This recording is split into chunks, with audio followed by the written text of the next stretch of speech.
Hey everybody, it's Tim Brown with Weichert of LBI, and I'm coming to you from the kitchen. And excuse this, I'm trying out a new rig here. I gotta learn how to look at the lens and not the view, and not the giant screen. I need to find the little green dot. So hey, there it is. Anyway, thanks for doing this test with me, and I'm gonna talk to you today about first-time home buying. Wow, this is gonna be an awkward look, so I apologize if I'm looking away. But I'm going to keep this going. First time home buying. If you're growing up, you're in whether it's your late teens and you're an early bloomer, or you're in your 20s, you're in your 30s, you're in your 40s, if you've rented for a while and you're moving out of the city where you've never had to own, first time home buying is where we're going to get to. There's a lot of benefits.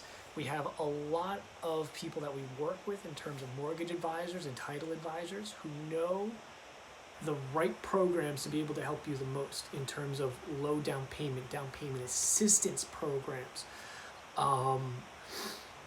closing times, better rates, tax rebates, all those things. We work with the people that have that knowledge, and we can point you in that right direction. So there's a lot of benefits for a first-time home buyer.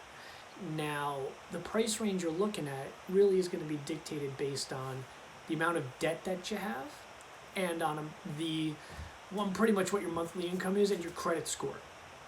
So those three things together.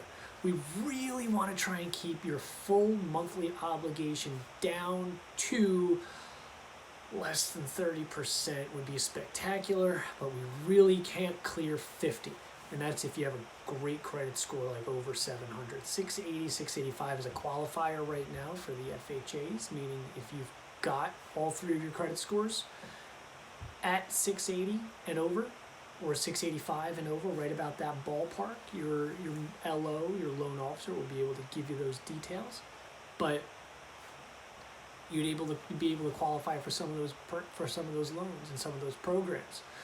Now, some of those might be a 3.5% down.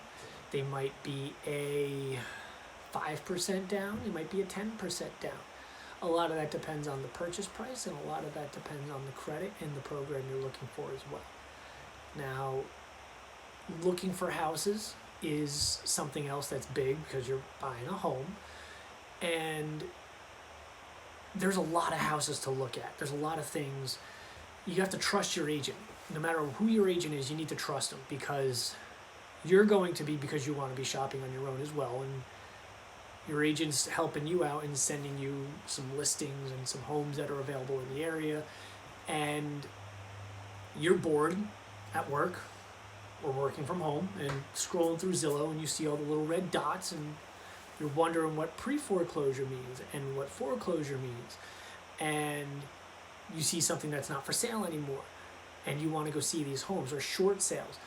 Your agent is working for you to comb through all those to let you know what the best options for you are, and give you all the options, and then, what I do, give you all the options that are out there and available for sale, and then tick through them with you go through it like it's a Pandora playlist.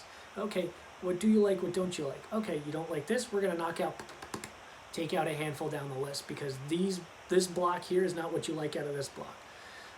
So we can do that. What you do like, we can include some other things, and then figure out if the thing that you like is in a house that has something you don't like, how much we weigh that out, and we see how it goes.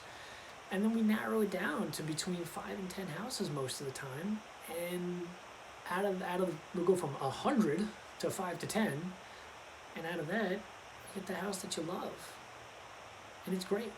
But one thing we need to ask from you is trust, patience, which it does require some, because even though the market is moving fast, it does require a lot of patience, because we may hear no sometimes, and that's okay, because I look at it as a sign as ultimately that house may not have been meant for you, and then the best house is going to be one of the next ones we see.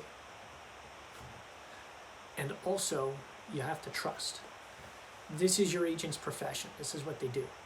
This is what I do.